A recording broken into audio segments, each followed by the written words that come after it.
नमस्कार मित्रों, आप सभी को स्वागत है आज के अध्ययन में। आज का विषय है जहां ईसाई वहां प्रगति।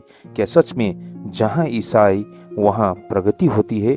आज हम तथ्य और तुलना से सच्चाई को समझने के लिए प्रयास करते हैं। तो फिर से एक बार आप सभी का स्वागत है आज के विशेष चर्चा पे। तो भाई और बहनों, आज हम एक गंभीर और विचार करने योग्य विषय पर चर्चा करने जा रहे हैं। जैसे भारत के उत्तर पूर्वी राज्य मिजोरम, नागालैंड, मेघालय, केरला और दक्षिण भारत जैसे कि केरल, तमिलनाडु और गोवा, अक्सर इन राज्यों में शिक्षा का स्तर और सामाजिक अनुशासन, महिला सम्मान, धार्मिक शांति और मानव विकास के मामले में आगे बताए जाते हैं। उदाहरण के तौर पर जैसे शिक्षा के क्षेत्र में, जो कि बदलाव की जड़ मानी जाती है। सांकेतिक आंकड़े के अनुसार यानी कि सरकारी सर्वे रिपोर्ट के आधार पर केरल की साक्षरता दर 94 से लेकर 95% तक मानी जाती है। उसी तरह मिजोरम, जहां पर 91 से लेकर 92% प्लस मानी जाती है, और नागालैंड और मेघालय राष्ट्रीय औसत यानी कि 77% से ऊपर मानी जाती है। उसी तरह साउथ इंडिया, जहां की तमिलनाडु 80% प्लस और गोवा 88 to 89%। इसके पीछे कुछ ऐसे राज्य हैं जिसमें ईसाइयों का प्रभाव हम देख सकते हैं। 19वीं से 20वीं सदी में मिशनरियों ने पहाड़ी यानी कि दूर दराज क्षेत्रों में स्कूल खोले, स्थानीय भाषाओं को लिखित रूप दिया, बाइबल अनुवाद से पढ़ने की संस्कृति बनाई, लड़कियों की शिक्षा पर विशेष जोर दिया गया। परिणाम पढ़ा लिखा समाज बना जो कानून समझता हो, अधिकार जानता हो और जिम्मेदारी निभाता हो। स्वास्थ्य और मानव विकास के क्षेत्र में ईसाई बहुल राज्य मानव विकास सूचकांक में केरल और गोवा शीर्ष राज्य में, और मिजोरम राष्ट्रीय औसत से ऊपर और तमिलनाडु भी उच्च श्रेणी में मानी जाती है। ईसाई संस्थाओं ने यहाँ पर अस्पताल, नर्सिंग कॉलेज, मातृ शिशु स्वास्थ्य, स्वच्छता और टीकाकरण अभियान चलाई गई। केरल में निजी चर्च, अस्पतालों और नर्सिंग शिक्षा का बड़ा योगदान रहा है। उसी तरह हम सिविक सेंस और डिसिप्लिन के मामलों में सामुदायिक अनुशासन हम देख सकते हैं। मिजोरम में यहाँ युवा संघ यानी कि निस्वार्थ सेवा अनुशासन का चर्च शिक्षा के साथ जुड़कर सामाजिक जिम्मेदारी को मजबूत करती है। कई कस्बों में सामुदायिक सफाई, समय पालन और सार्वजनिक व्यवस्था पर जोर दिया जाता है। भाई और बहनों, हम ऐसे भी उदाहरण देख सकते हैं मिजोरम में, जहाँ बिना दुकानदार के सामान रखा जाता है, लोग स्वयं भुगतान करते हैं। ऐसे उदाहरण सामाजिक विश्वास का संकेत है। इसका आधार बाइबल की शिक्षा, जैसे तू चोरी न करना, निर्गमन 20:15, और उसी तरह बाइबल से ही जो थोड़े में विश्वास योग्य है वह बहुत में भी विश्वास योग्य है। लूका रचित सुसमाचार 16:10। ये सारे बाइबल की शिक्षाओं का असर हम मिजोरम के लोगों में दिखाई पड़ते हैं। महिलाओं की सम्मान और भागीदारी के मामले में हम देख सकते हैं केरल में, यहाँ पर महिला साक्षरता बहुत ऊंची मानी जाती है और स्वस्थता संकेतक बेहतर है। मेघालय, जो उत्तर पूर्व के राज्य है, यहाँ पर मातृसत्तात्मक परंपरा और आधुनिक शिक्षा पाई जाती है। चर्च में महिलाओं की सक्रिय भूमिका कैरियर और शिक्षा सेवा कार्य में जुड़े हैं, और इसका कारण है निष्कर्ष शिक्षा और समानता का संदेश, जो कि महिला सशक्तिकरण में योगदान पहुंचाती है। सामाजिक समानता और जाति प्रभाव में हम देख सकते हैं कि पूर्वोत्तर के ईसाई बहुल राज्य में जाति आधारित संरचना ऐतिहासिक रूप से बेहद कम है, चर्च आधारित पहचान अधिक। इससे सामाजिक बराबरी की भावना को बल मिलती है। तमिलनाडु और केरल में भी चर्च में दलित हाशिए के समुदाय के लिए शिक्षा, स्वास्थ्य उपलब्ध कराए जाते हैं। धार्मिक सहिष्णुता और लोकतांत्रिक सांस्कृतिक मामले में चर्च संरचना में चुनाव, समिति, सामूहिक निर्णय, इस तरह के विचार लोकतांत्रिक अभ्यास को बढ़ावा देती है। मिजोरम, नागालैंड और मेघालय जैसे राज्य में बड़े पैमाने पर सांप्रदायिक दंगे अपेक्षाकृत कम होती है। हालांकि जातीय मुद्दा वो अलग विषय है। संस्कृति और भाषा के संरक्षण के मामले में हम देख सकते हैं मिशनरियों ने स्थानीय भाषाओं के लिए लिपि व्याकरण विकसित किया, जैसे कि भजन संहिता या साहित्य रचना। शिक्षा के माध्यम से भाषाओं को जीवित रखा। मिजोरम, नागालैंड, मेघालय में ये स्पष्ट दिखता है। अंततः तो क्या, जहां ईसाई वहां प्रगति होती है। भाई और बहनों, शिक्षा में ऐतिहासिक निवेश, स्वास्थ्य संस्था, महिला सशक्तिकरण, सामुदायिक अनुशासन, सामाजिक समानता का संदेश, इनमें ईसाई प्रभाव का महत्वपूर्ण योगदान रहा है, जिसे कोई नहीं नकार सकता। लेकिन दूसरी ओर भारत के बड़े और घनी आबादी वाले राज्य जैसे उत्तर प्रदेश, बिहार, मध्य प्रदेश, हरियाणा, राजस्थान, दिल्ली, गुजरात, महाराष्ट्र, उड़ीसा और उत्तराखंड जैसे राज्य में कई सामाजिक चुनौतियां से जूझते हुए हमको दिखाई पड़ते हैं। जैसे कि कुछ क्षेत्रों में जनसंख्या बहुत अधिक है, जिसके कारण कई सामाजिक समस्याएं दिखाई देती है। सार्वजनिक जीवन में सिविक सेंस की कमी, ट्रैफिक नियमों का पालन न करना और सार्वजनिक स्थानों की साफ सफाई की अनदेखी जैसी बातें अक्सर देखी जाती है। कई बड़े और भीड़भाड़ वाले इलाकों को, खासकर एनसीआर और हरियाणा के कुछ हिस्सों में, लोग कभी कभी कठोर या अपमानजनक भाषा का प्रयोग भी करते हुए हमको दिखाई पड़ते हैं। उत्तर भारत के कुछ राज्यों में चोरी, लूट, धोखाधड़ी, बलात्कार और अन्य अपराधों की घटना अधिक सुनने को मिलती है। कुछ जगहों पर नस्लीय या क्षेत्रीय भेदभाव की शिकायतें भी सामने आती है।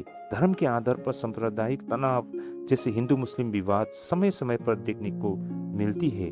कभी कभी नफरत भरे भाषण और समुदाय विशेष के खिलाफ बयानबाजी भी होती है। भ्रष्टाचार एक बड़ी समस्या मानी जाती है। महिलाओं के साथ भेदभाव और असमान व्यवहार की घटनाएं भी सामने आती है। कुछ लोगों का मानना है कि तथाकथित हिंदी भाषी इलाके की विचारधारा जैसे कि भाषा, धार्मिक मान्यताओं को देश के अन्य हिस्सों पर थोपने की कोशिश की जाती है। शिक्षा का स्तर भी कई स्थानों पर अभी भी कम है और निरक्षरता दर अपेक्षाकृत अधिक है। हाल के समय पर कुछ जगहों पर ईसाई समुदायों के प्रति असहिष्णुता की घटनाएं भी सामने आई है, जिसे चर्च में तोड़फोड़ या क्रिसमस समारोह में बाधा डालना, खाने पीने की आदतों को लेकर भी विवाद हमको दिखाई पड़ती है। कुछ लोगों को लगता है कि उत्तर भारत में विशेष करके समाज में लोकतांत्रिक मूल्यों और आपसी सम्मान की भावना कमजोर हो रही है। राजनीतिक दृष्टि से यह भी कहा जाता है कि राष्ट्रीय राजनीति पर उत्तर भारत का प्रभाव बेहद अधिक है। साथ ही यह बहस भी होती है कि देश के कुछ उत्तरी और मध्य क्षेत्र के अपेक्षाकृत कम है, जबकि आर्थिक बोझ पूरे देश को मिलकर उठाना पड़ता है। हालांकि यह ध्यान रखना भी जरूरी है कि हर क्षेत्र में अच्छे, शिक्षित और जिम्मेदार नागरिक भी बड़ी संख्या में है। समस्या किसी एक क्षेत्र तक सीमित नहीं है और समाधान भी पूरे देश को मिलकर ही निकालना होगा। तो भाइयों और बहनों, क्या इसका कारण धर्म है? क्या सच में ईसाई मूल्यों ने समाज को बदला है? आज हम भावनाओं से नहीं बल्कि इतिहास, सामाजिक ढांचे, बाइबल की शिक्षा के आधार पर इन तथ्यों को समझने के लिए प्रयास करते हैं। पहला तो ईसाई मूल्य जैसे ईमानदारी और सत्य। बाइबल कहती है, तू चोरी न करना, निर्गमन 20:5। हर एक व्यक्ति झूठ छोड़कर अपने पड़ोसी से सच बोले, इफिसियों 4:25। इन शिक्षाओं का असर कई ईसाई बहुल क्षेत्रों में दिखाई देती है। उदाहरण के लिए मिजोरम में अक्सर बताया जाता है कि सड़क किनारे बिना दुकानदार के सामान रखा जाता है। लोग खुद सामान लेते हैं और पैसे रख छोड़ जाते हैं। यह सिर्फ कानून का डर नहीं बल्कि अंतरात्मा की शिक्षा है। जब हर रविवार चर्च में चरित्र, ईमानदारी और परमेश्वर की भय सिखाया जाता है तो समाज में विश्वास बनता है। छोटे राज्यों में सामाजिक विश्वास ज्यादा मजबूत होता है। दूसरा, महिलाओं का सम्मान और सुरक्षा। पति अपनी पत्नी से प्रेम रखे, बाइबल में बताया गया है, इफिसियों 5:25 में। उसी तरह बाइबल में यह भी बताया गया है कि सब मसीह में एक है, गलातियों 3:28। ईसाई शिक्षाएं पुरुष और महिला को परमेश्वर की दृष्टि में एक समान मानती है। जैसे मेघालय में मातृसत्तात्मक व्यवस्था है, केरल में महिलाओं की साक्षरता ऊंचा है, पूर्वोत्तर के कई राज्यों में महिलाएं सामाजिक निर्णयों में सक्रिय भूमिका निभाती है। ये कहना सही नहीं है कि अपराध बिल्कुल नहीं होते। हर राज्य में अपराध होते हैं, लेकिन छोटे, शिक्षित और सामुदायिक रूप से जुड़े समाज में सामाजिक नियंत्रण मजबूत होता है। शिक्षा असली क्रांति है भाई और बहनों। जब हम शिक्षा की बात करते हैं, केरल दशकों से लगभग 95% साक्षरता के साथ अग्रणी है और हाल ही में तो मिजोरम केरल से आगे निकल चुका है और दोनों राज्य ही ईसाई बहुल राज्य है। उसी तरह नागालैंड मेघालय राष्ट्रीय औसत से ऊपर है, क्योंकि 19वीं से लेकर 20वीं सदी में मिशनरियों ने स्कूल खोले, स्थानीय भाषाओं में शिक्षा दी, बाइबल का अनुवाद कर पढ़ने की संस्कृति विकसित की, लड़कियों की शिक्षा को बढ़ावा दिया। ज्ञान प्राप्त करो ऐसा बताया गया है बाइबल में, नीति वचन 4:5 में। जब समाज पढ़ा लिखा होता है तो वह कानून समझता है, अधिकार समझता है और जिम्मेदारी भी समझता है। जाति और सामाजिक समानता के विषय में ऐसा बताया गया है कि भारत के कई हिस्सों में जाति आधारित भेदभाव ऐतिहासिक रूप से मजबूत रहा है, लेकिन ईसाई शिक्षा कहती है ना तो यहूदी रहा ना यूनानी, सब मसीह में एक है। ईसाई समाज में जाति का प्रभाव उपेक्षितकृत कम दिखाई देता है। इससे सामाजिक बराबरी और भाईचारा मजबूत होती है। धार्मिक सहिष्णुता और सामाजिक शांति हम देख पाते हैं। पूर्वोत्तर राज्यों में बड़े पैमाने पर धर्म के आधार पर सांप्रदायिक दंगे कम देखने को मिलती है।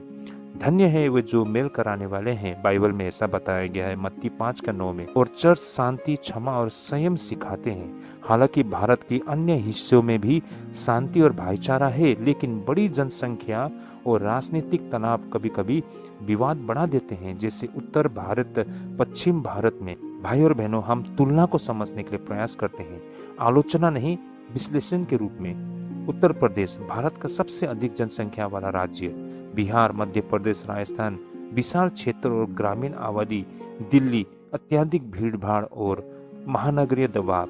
इन राज्यों में चुनौती है जनसंख्या दबाव, बेरोजगारी, आर्थिक असमानता, शहरी अव्यवस्था, जाति और राजनीतिक ध्रुवीकरण। जब जनसंख्या करोड़ों में हो तो सामाजिक अनुशासन बनाए रखना अधिक कठिन होता है। इसका मतलब ये नहीं कि वहाँ के लोग बुरे हैं, बल्कि संरचनात्मक चुनौती अधिक है। क्या केवल ईसाई होना पर्याप्त है? भाई और बहनों, ये समझना बहुत जरूरी है। सिर्फ ईसाई कहलाने से समाज नहीं बदलता। अगर शिक्षा कमजोर हो, प्रशासन भ्रष्ट हो, कानून लागू न हो तो कोई भी समाज पिछड़ सकता है। ईसाई मूल्यों का प्रभाव तब दिखता है जब चर्च सक्रिय हो, परिवार मजबूत हो, शिक्षा पर जोर हो, समाज सामूहिक जिम्मेदारी निभाए।